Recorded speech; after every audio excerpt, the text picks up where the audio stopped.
بسم اللہ الرحمن الرحیم۔ السلام علیکم ورحمۃ اللہ وبرکاتہ۔ حضرت خواجہ معین الدین اجمیری 800 سال قبل ایران اور افغانستان سے ہوتے ہوئے سندھ میں داخل ہوئے۔ خواجہ صاحب اپنے کچھ مریدوں کو لے کر ہندوستان کے شہر اجمیر کی سرزمین پر قدم رکھتے ہیں۔ قیامت کی گرمی تھی، دھوپ سے بچنے کے لیے وہ ایک سایہ دار درخت کے نیچے بیٹھ جاتے ہیں۔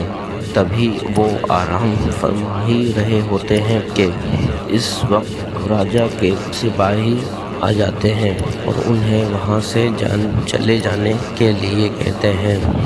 خواجہ صاحب سپاہیوں سے فرماتے ہیں، بھائی ہم مسافر ہیں، سفر پر نکلے ہیں، یہ سایہ دیکھ کر سپاہی کہتے ہیں، آپ جائیں یہاں سے، آپ لوگوں کو معلوم نہیں ہے کہ یہاں راجا کے اونٹ بیٹھتے ہیں، آپ جائیں یہاں سے۔ خواجہ صاحب فرماتے ہیں، بھائی اتنا بڑا جنگل ہے، راجا کے اونٹ تو کہیں بھی بیٹھ سکتے ہیں۔ سپاہی کہتے ہیں، ایسا نہیں ہو سکتا، آپ لوگ یہاں سے چلے جائیں اور راجا کے اونٹ یہیں بیٹھیں گے۔ خواجہ صاحب کہتے ہیں، ٹھیک ہے بھائی، اب یہاں راجا کے اونٹ ہی بیٹھیں گے۔ سپاہیوں کی باتیں سن کر خواجہ صاحب اپنے ساتھیوں کے ساتھ وہاں سے چلے جاتے ہیں اور دوسری جگہ پر رات گزارتے ہیں۔ جب صبح ہوئی ہے تو سپاہی دیکھتے ہیں کہ سارے اونٹ زمین سے پک گئے ہیں، وہ اٹھ نہیں پا رہے ہیں۔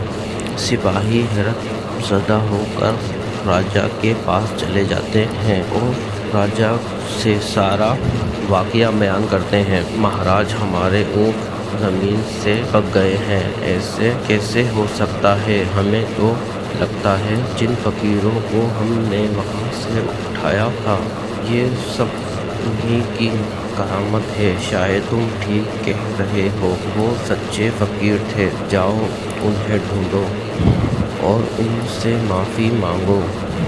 راجا کے سپاہی انہیں تلاش کرتے رہتے ہیں۔ ایک جگہ پر خواجہ صاحب آرام فرماتے ہوئے سپاہیوں کو نظر آئے تو سپاہیوں نے ان کے پاس پہنچتے ہی اور ان سے معافی مانگی، گڑ گڑانے لگے۔